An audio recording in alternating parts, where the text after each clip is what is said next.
Hello children, today we are going to learn about the control structures. In your textbook it says chapter 6th chapter control structures.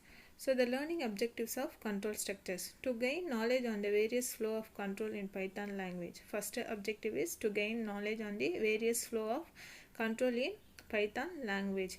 We are going to learn about three flow of control in Python language: sequential, alternative or branching, then looping structures. Second point, to learn through the syntax how to use conditional structures to improve the efficiency of the program flow. Second point, to learn through the syntax how to use conditional structures to improve the efficiency of the program flow. Then third point, to apply iteration structures to develop code to repeat the program segment for specific number of times or till the condition is satisfied. What do you mean by iteration? Iteration means repeat the same set of statements till the condition is satisfied. The next one, the programs may contain set of statements. The programs may contain set of statements. We already know these statements are the executable statements that yield the result. Obviously we know the program statements are executable ones and give the results. In general, statements are executed sequentially, that is, the statements are executed one after another. Normally the statements are executed sequentially. What do you mean by sequentially? Sequentially means one by one after another. First statement, second statement, third statement, like that the program can be executed. This is called the sequential order. But sometimes there may be situations in our real life programming where we need to skip a segment of our set of statements and execute another segment based on the test of a condition. So sometimes based on the condition, whether it is true or false, we can skip some set of statements and execute some other statements. This is called alternative or branching. The next one, also we may need to execute a set of statements multiple times. The same set of statements will be executed repeatedly. This is called iteration or looping. In this chapter we are to focus on the various control structures in Python, their syntax, and learn how to develop the program using them. So the first one, control structure. What do you mean by control structure or control statement? Means a program statement that causes a jump of control from one part of the program to another is called a control structure or control statement. It have a control in one set of statements. It will jump to the another set of statement based on the condition. There are three important control structures. What are they? They are three important control structures. First one is a sequential. We had already known about the sequential. What do you mean by sequential? Sequential means one by one after another, that is one by one the program statements will be executed. Then the second one is alternative or branching. What do you mean by alternative? In the name itself here you came to know alternative means either this or that. Either the condition is true, some set of statements will be executed. If the condition is false, some set of statements will be executed. Here we have only two answers, either true or false. Then third one is iterative or looping. Iteration means repeatedly. Repeatedly means some set of statements, the same set of statements. Set of statements means number of statements, 1 to 5 statements. Some set of statements are executed repeatedly. This is called iterative or looping. So here we are going to see one by one. First one is a sequential statement. Sequential means one by one in the orderly it will executed. So a sequential statement is composed of a sequence of statements which are executed one after another.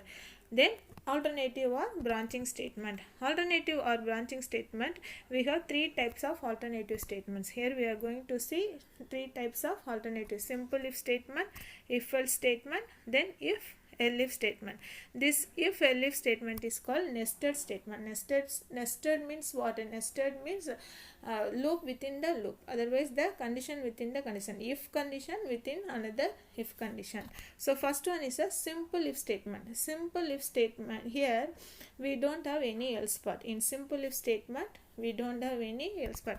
These statements, alternative statements, branching, then looping, iteration, this and all we had already learned in the C++. The same concept will be applied to the Python program also, but here only the small changes is in the syntax we have some small changes, but the working concept is same. So first one is a simple if statement. Simple if statement means it has only the true part, there is no else part, that is false part. There is no false part.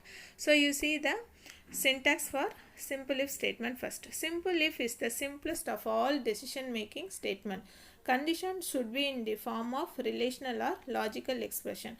The condition should be in the form of relational or logical expression. What do you mean by relational operators? Relational operators means it will check the relation between the two operands, that is greater than, lesser than, greater than or equal to, lesser than or equal to, not equal to. Then what do you mean by logical operation? Logical operation means and, or, and not are called the logical operations. So syntax for if statement. If condition, after that condition you have a colon here. In C++ we don't have any colon, semicolon, but in Python if after the condition you have a colon, after that the executable statements. That statements may be one statement, otherwise it's a block of statements. Then example. Here you see x equal to int input enter your age. If x is greater than or equal to 18, print you are eligible for voting. So here we have only one statement, that is only if part only we have. For simple if statement we have only if part. Then x equal to int input enter your age. Here the input keyword, the keyword input is used to accept the input during the runtime. Then what is the purpose of int? Int keyword is used to accept the integer values. Otherwise Python program always by default it will consider your input will be considered as a string or character. If you want to give the integer value means you have to use the int keyword before the input keyword. So here int input enter your age. Then if x is greater than or equal to 18, this is the condition. X is greater than or equal to 18. X is what? It is your input during the runtime. Then print you are eligible for voting. Suppose if you are running the program, you are giving your x value is 21. 21 is, here it will check the condition. 21 is greater than or equal to 18.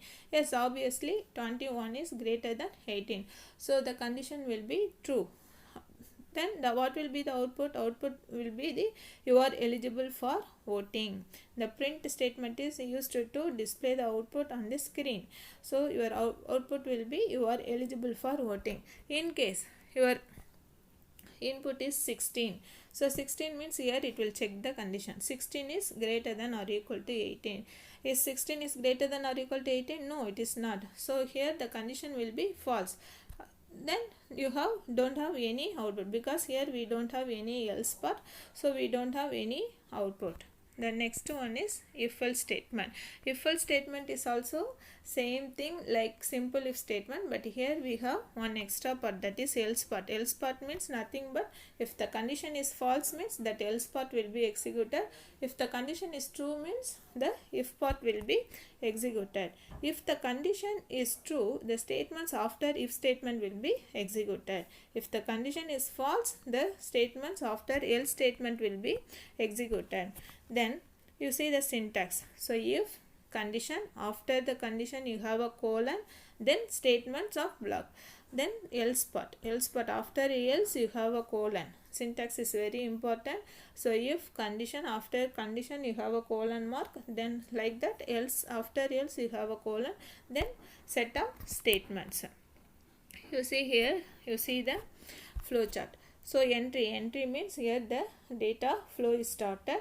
After you are giving the input, the condition will be checked. Then your left side, if the condition is true, some set of if statements will be executed.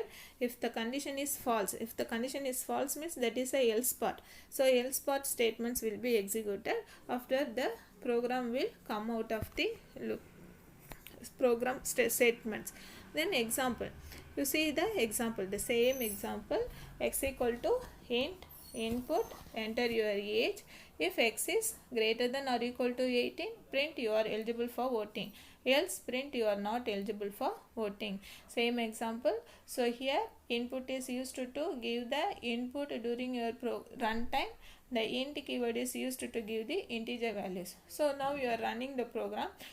You give the value 21 for x. So enter your age, you are giving 21 means x is greater than or equal to 18. Yes, 21. 21 is greater than or equal to 18. Obviously 21 is greater than 18. So the condition will be true. Then what will be your output? You are eligible for voting. Suppose in case you are giving your age is 15. So 15 is greater than or equal to 18. Here 15 is greater than 18. Is it true? No. Is it false? So your else part will be executed. You are not eligible for voting. In simple if statement, you are having only if the condition is true, you have the output. But in simple if else statement, if the condition is true, you have one output. If the condition is false, you have another output. An alternative method to rewrite the above program is also available in Python. We have one more syntax to write if else statement. The complete if else can also be written as, you see the syntax, variable equal to variable 1. If condition else variable 2. So here first it will check the condition. After if you have a condition, so it will check the condition. If the condition is true means the variable 1 will be executed. If the condition is false means the variable 2 is executed. So you see the example. A equal to same example. A equal to int input, enter any number, then variable, that is x equal to e1. E1 is considered as variable 1 if then the condition is a modulus 2 equal 0, else odd. So what do you mean by modulus operator? We had already learned about modulus operator. Modulus means it will give only the remainder value. Suppose if you are giving the a value, that is your input value during the runtime as 10. If you are giving 10 means 10 modulus 2, what will be the remainder? Obviously the remainder will be 0. So here it will check the condition 0 equal 0. So if the condition is true, the variable 1, that is e1 is printed. Suppose you are giving only 7. A value will be 7. 7 modulus 2 means the remainder will be 1. 1 equal 0. Is it true? No. 1 is not equal to 0. So the condition will be false. Then the else part will be executed, that is odd is printed. So if your input is 10 means the output will be 10 is even. If your input is 7 means the output will be 7 is odd. The next one, last alternative statement is nested if else statement, that is nesting of statements. If you have another if else statement, then inside the if else statement you have one more if else statement, like that. So you see the syntax here. If condition 1, then set of statements, then the else part. This else part is corresponding to the first if statement. After this else you have if. Combinedly you have to write ELIF, not ELSEIF. Combinedly you have to write ELIF, ELIF, then condition 2, then set of statements. Again else part. Then this else is the second if corresponding second if else part. Then statements block n. Like that we can include more if else statements inside the if else statement. This is called nested if. You see the flowchart here. Test expression of if. Here the entry point, the flow of control will be executed. First it will check the condition. If the condition is true, the body of if. First condition is true means the body of if statement will be executed. In case if the condition is false means the second test condition will be executed, that is elif statement. Elif statement will be executed. So here the second condition is true means the body of elif statement will be executed. Otherwise if the second condition also false means the body of the else part will be executed. So first condition is tested. If the first condition is true means the body of if statement will be executed. Suppose if the first condition is false means the second condition, that is elif condition, will be executed. That condition is true means the body of elif statements will be executed. Otherwise, if it is false means the else statement will be executed. You see here the example. M1 equal to int input enter mark in first subject. Same thing, M2 equal to enter mark in second subject. What is the formula for average? Average equal to M1 plus M2 by 2. So here we are using 1, 2, 3, 4 conditions. So first condition, first if you have a first condition, if average is greater than or equal to 80, print grade A. The second condition will be in the else if part. If average is greater than 70 and average is lesser than 80, print grade B. Otherwise, the third condition will be if average is greater than 60 and average is lesser than 70. The fourth condition will be if average is greater than or equal to 50 and average is lesser than or equal to 60. Else your grade is E. In case your average will be 72 means the first condition will be checked. Average is greater than equal to 80. Here the first condition will be false. So it will not print the grade A. Then it will come to the second condition, if part. If part, what is the condition? Average is greater than or equal to 70 and average is lesser than 80. So here the 72 is between 70 and 80. So the condition will be true. Then what will be the output? Print grade B. So your output will be grade B. In case your mark is 35. 35 means the 4 conditions will be false. So average is not greater than or equal to 80. That is 35 is not equal to or greater than 80. 35 is not greater than and lesser than 80. 35 is not greater than 60 or lesser than 70. Average is not greater than 50 or lesser than 60. So here the all 4 conditions will be false. Then the last else part will be executed. Then what will be the output? The grade E is a output. So it will check the condition. If the condition is true means that corresponding part will be executed. Otherwise it will go to the next condition. If that condition also false means again it goes to the third condition, then fourth condition. Likewise it will execute.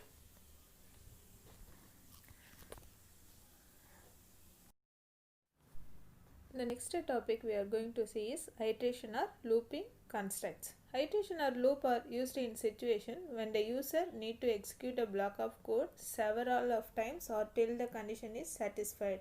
What do you mean by looping structure or iteration? Iteration means we have to repeat the execution again and again till the condition is satisfied, otherwise until the condition will be false. A loop statement allows to execute the statement or group of statements multiple times. Multiple times we are going to execute the same set of segments or statements.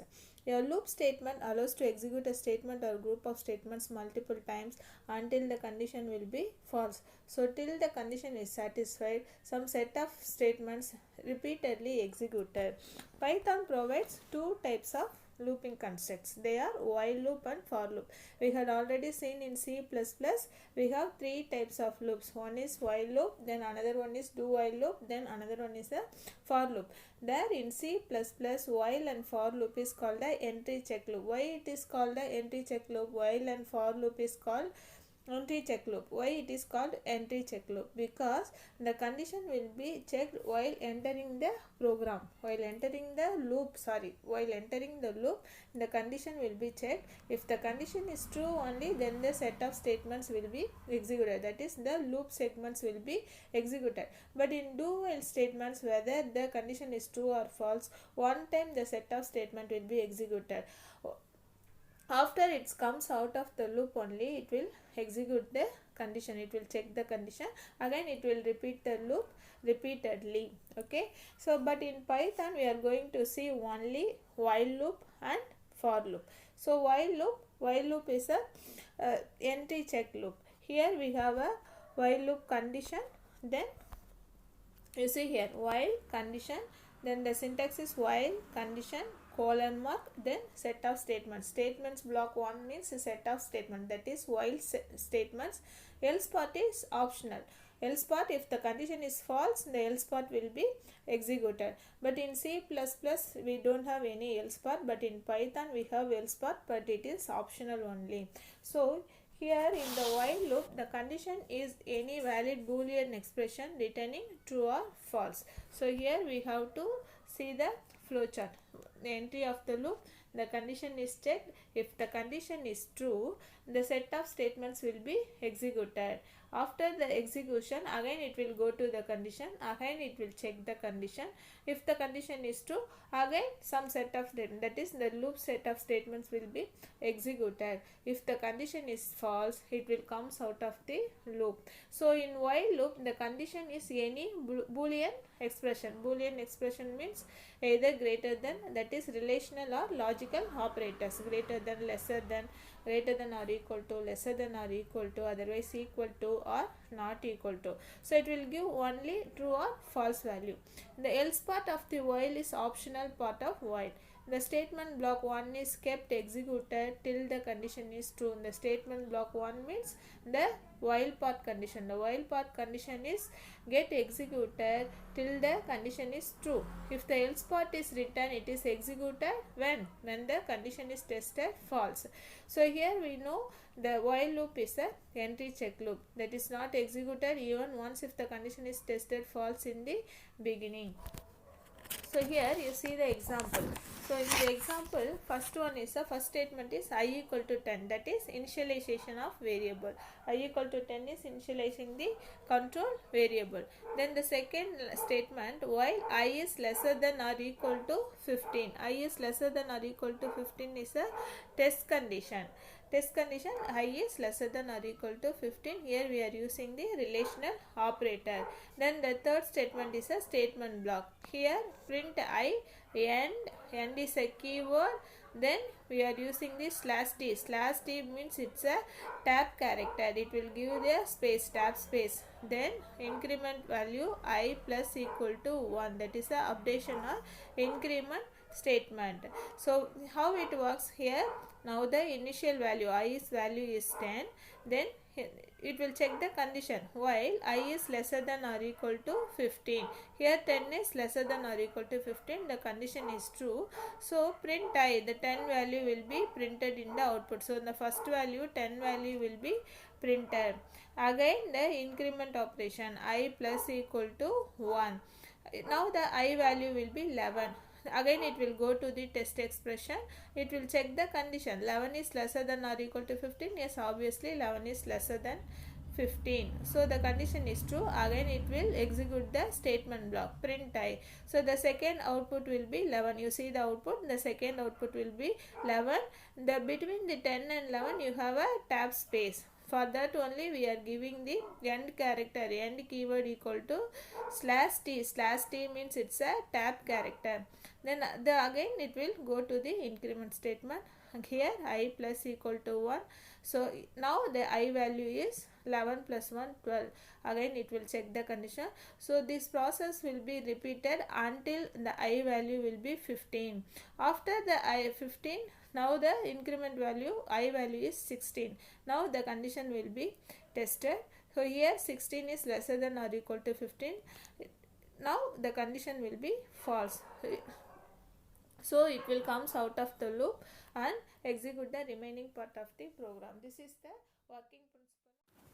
The next looping structure is a for loop. For loop is the most comfortable loop. It is also on a entry check loop. We had already seen in C++ while loop and for loop is a or the entry check loop. The condition is checked in the beginning and the body of the loop, that is in statements block 1, is executed if it is only true.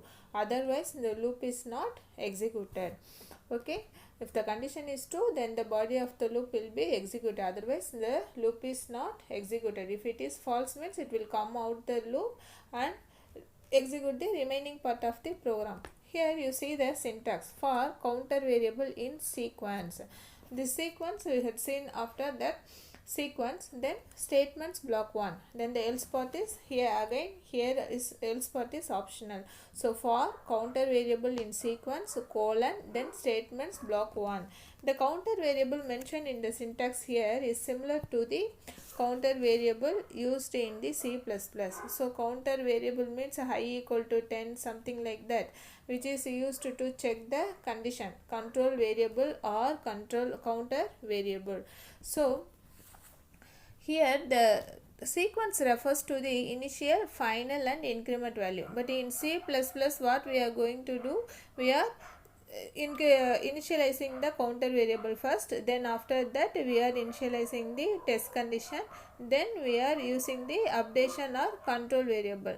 But here we are in for loop, we are using sequences. Sequence refers to the initial value, final value and increment value in the same line. In while loop we are using this initial value, increment value, then condition value in the separate lines. But in for loop we are using the sequence, we are initializing these three options, that is initial, final and increment value in the same line.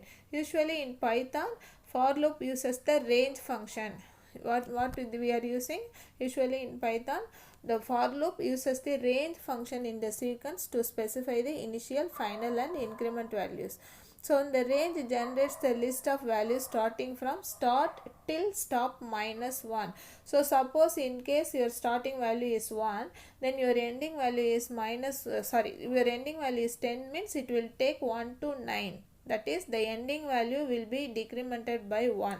So for counter variable mentioned in the syntax is similar to the control variable that is used in the for loop of C++. Then the sequence in your syntax, for counter variable in sequence we are using, that sequence refers to the initial, final and increment value. For loop uses the range function to refer the initial, final and increment values. So the range generates the list of values. How it generates the list of values? That is start value till stop minus value. If your stop value is 10, means it will take up to 9th value. Okay, so your start value 1, then the stop value is 10, means 1 to 9 it will take. So what is the syntax for range? So range, within the bracket you have to give your start value, then stop value, then increment value. Step value means it is the increment value, where start refers to the initial value, stop refers to the final value, then step refers to the increment value. That part is optional part. Suppose if it is optional part, means by default it will incremented by 1. Otherwise you have to specify the values. In your textbook you have to take a page number 77, then see the example 6.8. Examples for range. Range 1, 30, 1 means the start value is 1, then the ending value is 29, not 30. 30 minus 1, 29, then it will be incremented by 1 value. So 1 to the list generated from 1 to 29. In the example 2, 2, 30, 2, that is your start value is 2, ending value is again 28. That is because the increment value is 2. So it will take 2, 4, 5, 6 up to 28. You see the examples. Next one, take page number 78. The example 6.9. For I in range 2, 10, 2. For I in range, I is here, I is a counter variable. Then in range, the I equal to the first initial value I equal to 2. Then the test condition is I is lesser than or equal to 9. Then the increment value is I plus equal to 2. You see here we are writing step by step. So here first in the initializing value is I equal to 2, then I is lesser than or equal to 9, then the increment value is I plus equal to 2. Then print I comma, here the end equal to empty string. End is a keyword, then empty string means it will not leave any space in the output. Okay, so it is called a empty string. So how it works? First the I value is 2. It will check the condition whether I is lesser than or equal to 9. Yes, it is true. Then it will print the output 2. First it will print the output 2. Again it will increment it by 2. Now the I value is 4. Now it will again check the condition. I is, that is 4 is lesser than or equal to 9. Yes, it is true. Then it will print the second value 4. Then up to 8 it will repeat the same set of statements again and again until the condition will be false. Suppose in case if the I value is 10 means here 10 is lesser than or equal to 9, here the condition will be false. Now the execution, that is it comes out of the loop and execute the remaining part of the program. You see the second example, page number 78. Otherwise in your slide you have the example, second example for I in range 2 comma 10 comma 2, the same program, but here we have a else part. Else part print end of the loop. When the else part is executed, if the condition will be false means the else part will be executed. So up to 8 the for loop will be executed. After 8 if the I value become 10 means the condition will be false. At that time the else part will be executed. Then see the take page number 79. See the example 6.12. In 6.12 we are using the word is a counter variable. Here for word in computer print word. Here the end is a keyword. Then the double quote, within double quotes we are specifying the empty string. Empty string means nothing, there is no space between the letters. Then the else part we are having the print end of the loop. So here first the word is checked by one. First character will be checked. If it is equal, C equal C means C is printed. Then the second letter will be checked, O. So O equal O means the O is printed. So up to R, computer, COMPUTER. So letter by letter it will be executed. After that the condition will be false. There is no comparison means the else part will be executed. So end of the loop. Then again in the page number 79 you have to see the nested loop structures. Nested loop structures. A loop placed within another loop is called as a nested loop structures. One can place a while within another while, or for within another for within a while, or while within for to construct such nested loops. Here you see the example, page number 79. You have one example 6.13. It's a pattern. You have to get the output like this. The 1, 1, 2, 1, 2, first row 1, second row 1, 2, third row 1, 2, 3, fourth row 1, 2, 3, 4, then fifth row 1, 2, 3, 4, 5. So the nested loop is mostly used for pattern programming. So pattern programming means like this. This is a right angle triangle pattern. So for this type of otherwise triangle pattern, otherwise some hot pattern. So the pattern program is used to, we have to use the nested loop structures for writing this pattern programming. So you see the example 6.13, otherwise you see in the slide. So first one I equal to 1. Here we are using two counter variables. First one is I, the second one is a j variable.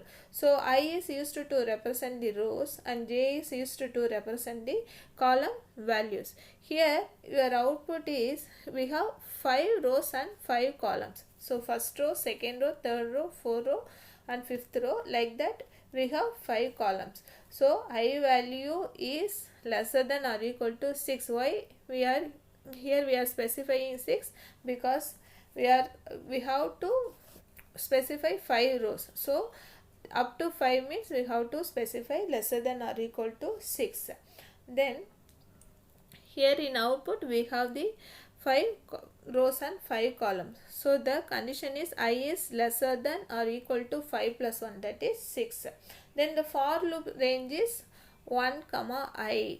1 comma I is used to because the first row is 1 means we have 1 column.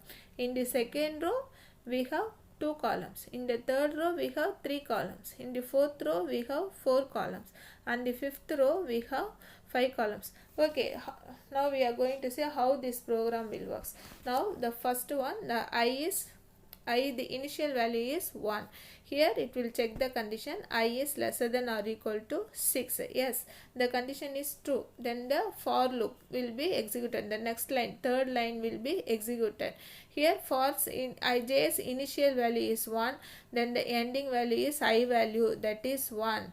So the first column, first row will be printed. First column, first row will be printed. You see here. Then fourth line, the fourth line will be the print statement. Here print j. J means the first row, first column will be printed, that is the value is 1.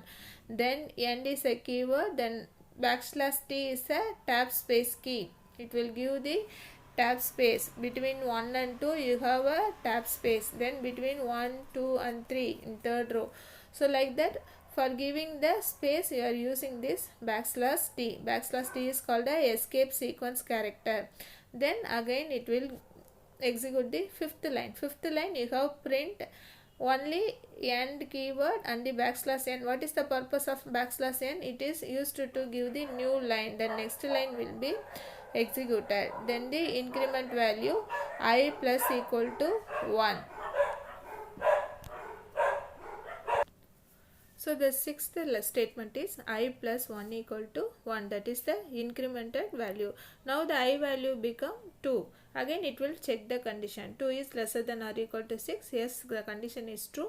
Then the for loop will be executed for j in range 1. Now the range will become 1 comma 2, that is 1 to 2. 1 to 2 means it will print the second row 2 columns. Then the fourth and fifth statement, print statements will be executed.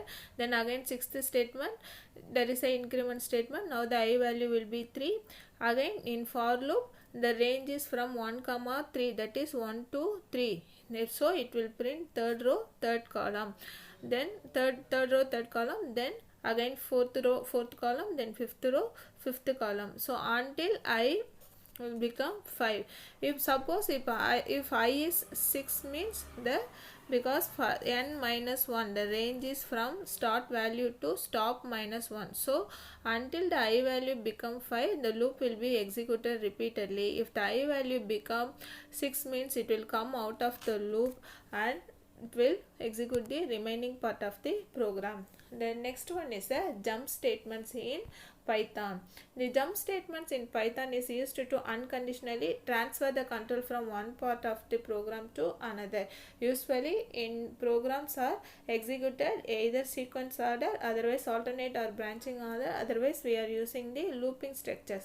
Suppose in case if we want to transfer the control from one part to another part means we are using the jump statements. We had already learned about these jump statements in C++.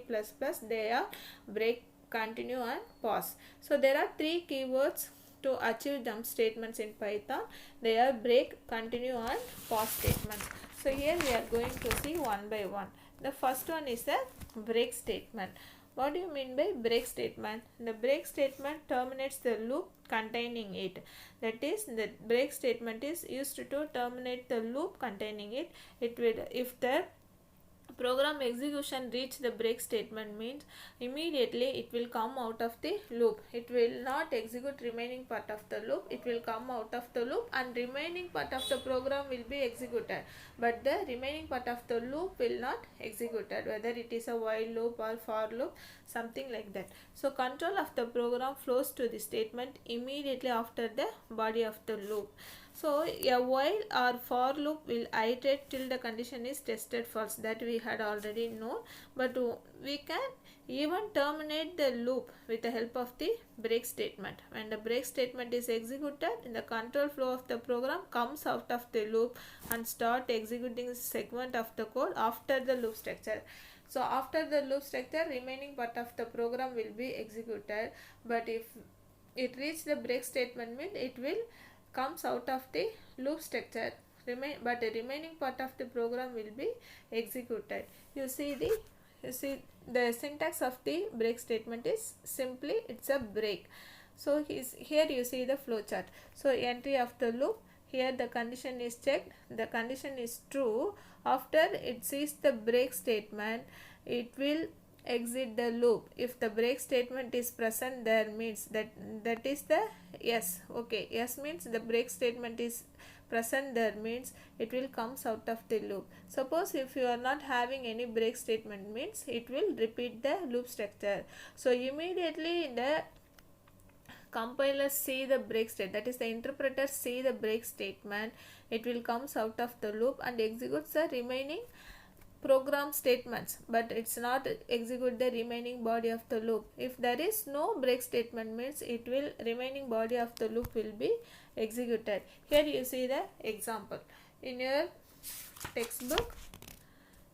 In page number 82 you have that program. Okay, so forward in jump statement. So here the comparison is by letter. So first the j will be compared with the j equal the word equal j, then it will print the j, then u. So until the word will reach the letter e.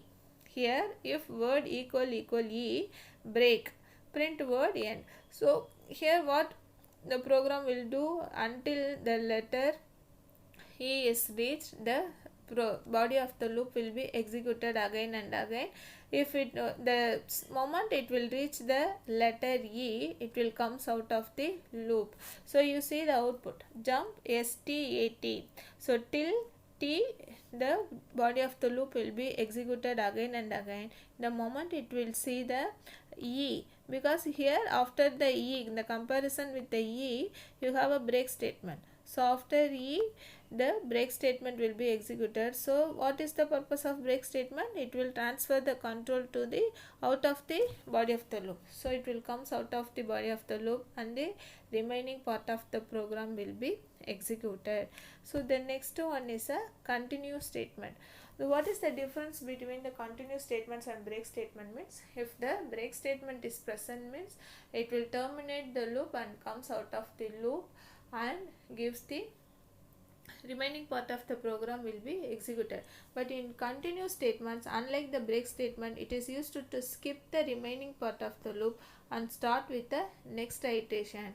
Here in break statement, it will not execute any body of the loop structure. It will comes out of the totally, it will comes out of the loop and execute the remaining part of the program. But in continue statement, it only comes out of the that iteration. Suppose I equal to 1 and that I equal to 1 means that times only the iteration will come out, that execution will come out, then it will goes and continues with the remaining iterations. So here you see the flowchart. Enter the loop, the text expression is checked true.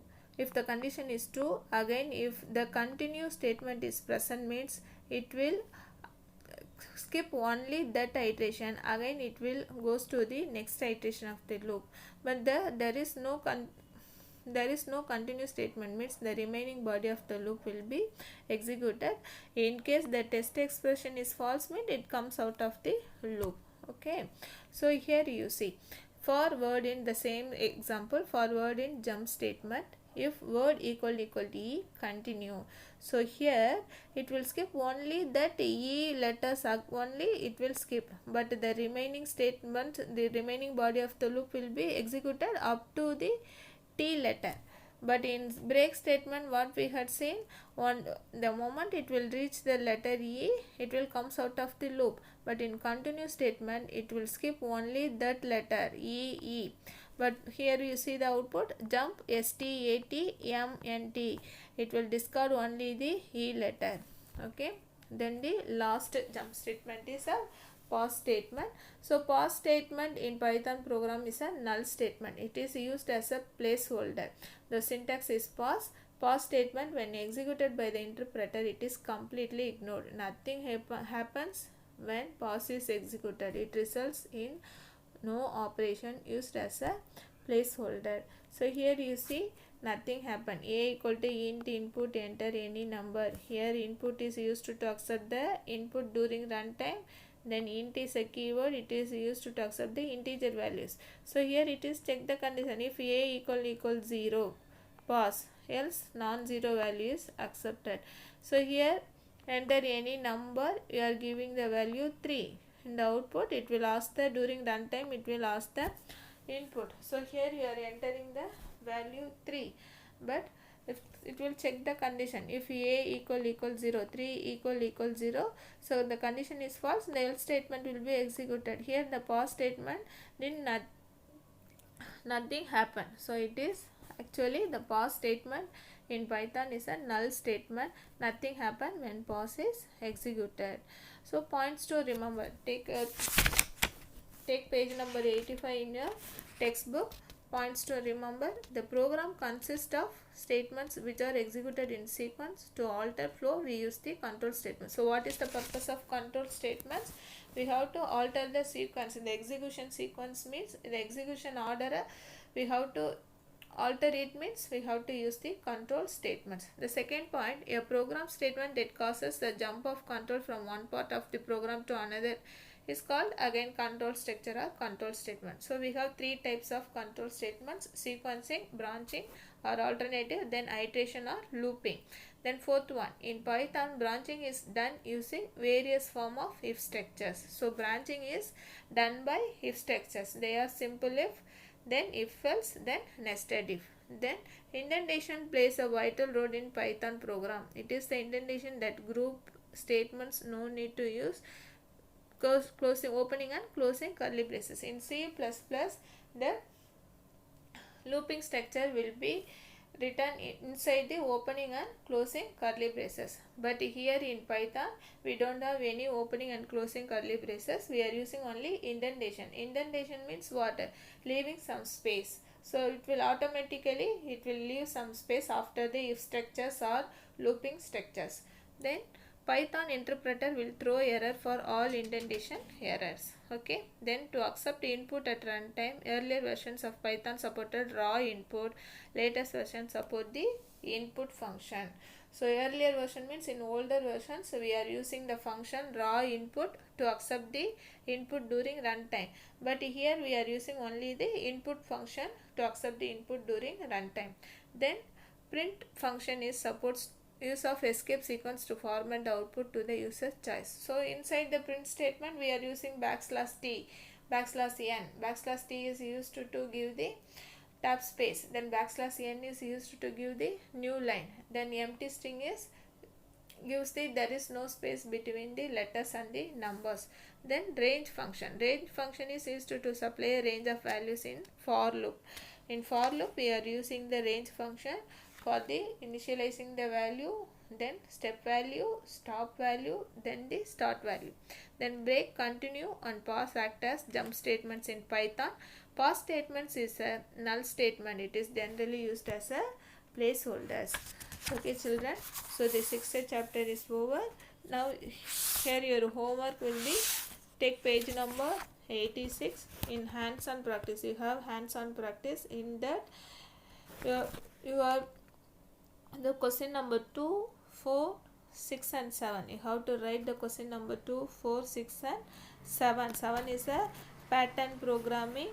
You have to use nested loop structures. Then page number 88. Take page number 88, part 3. In part 3 you have to write question number 1 and 5. Here again the program is like your example. Take page number 79 example like that. Here you have to write the program for question number 1, then question number 5. Then please submit your classwork by Wednesday in our school office room. Thank you children.